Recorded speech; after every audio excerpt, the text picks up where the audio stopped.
The mode is From smoothly moving platforms to this working eye scanner, here are 67 mind-blowing build hacks that you need to try. Like this working conveyor belt. Instead of transporting items through hoppers, pistons and honey blocks can be arranged like this to get a much more impressive way to move our dropped goodies. It makes for a pretty good way to automatically sort and organize your stuff. Now, you might think this is just a boring patch of grass, but really, it's the entrance to my secret base. As user Loombi shows, by placing redstone in this way, with pistons above and a layer of honey and slime, we've got a hideout that blends right into the surrounding area and is sure to keep your home from prying eyes. Oh, hey, Bonks! What's going on? Activate social avoidance mode!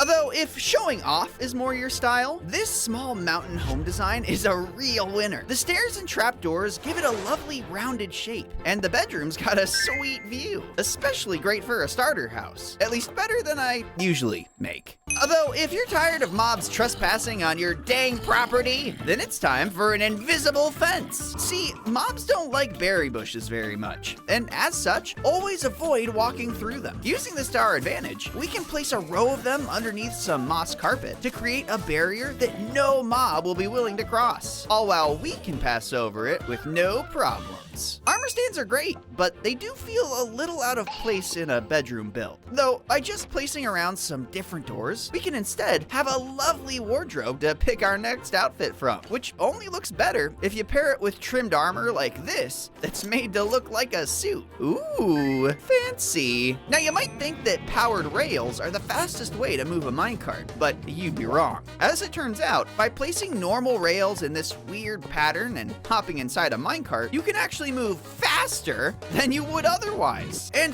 though it does require more rails overall, you don't have to worry about crafting powered rails, which is great for saving resources.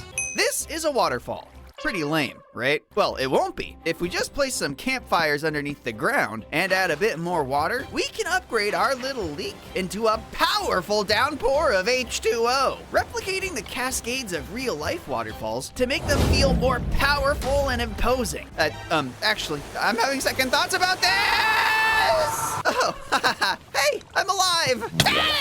Now, we all know that sugarcane can't be placed without water nearby, but what about lava? Well, okay, not actually. See, funnily enough, these plants won't break if we quickly remove the water with a sticky piston. Then, you can just swap it out with whatever to confuse your friends, which works great until you harvest it, because then the whole thing just kind of falls apart. This room is completely lit, and yet there's not a torch in sight. How is this possible? Well, as it turns out, shulker boxes don't register as solid blocks, and thus allow light to pass right through them. So by hiding some lights behind these boxes, we've now got a way to brighten up our rooms without it being obvious. Plus, the shulker boxes double as a pretty sneaky way to store your items. While most flying machines utilize pistons to keep on a moving, it is actually possible to get a completely smooth flying platform like this instead. Making use of a special data pack, a platform like this can be set up to move via commands, which can make for a fun parkour challenge or an easy way to travel to your base. In the past, we've shown that windy banners can be utilized for a cool moving lights effect.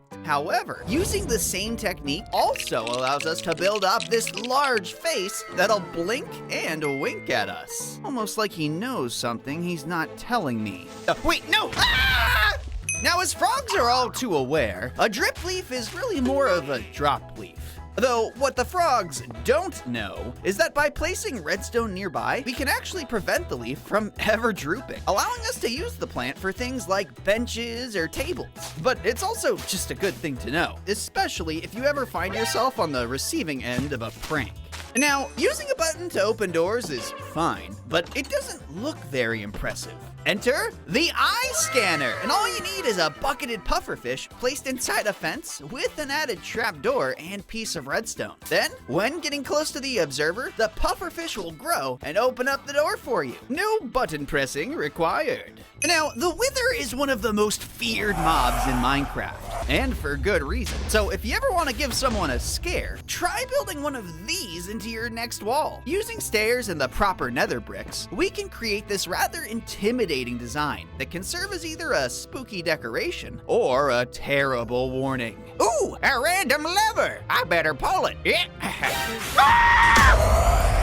If you're like me, you like to keep a clean base. And thankfully, we've got this working Roomba here to clean up shop. Though it's actually just a shepherd villager trapped beneath the floorboards. And as he rides around, he's actually able to pick up dropped food items like carrots or potatoes, helping to keep the whole place spotless. Don't use levers like this, but rather use them like this. See, due to the way they can be positioned, levers are one of the most versatile blocks that you can use to add extra detail. Whether it's to hang lanterns off of, add support to a platform, or just spice up a build's geometry, they're an inexpensive way to make your creations feel just a little more impressive. Ain't that right, Skelly? Sure is. Now let me go! Not after all the war crimes you've committed, buddy. Now, this guy is the perfect decoration for any dungeon. And with the use of a command block, anyone can summon their own bony prisoner to keep their enemies company.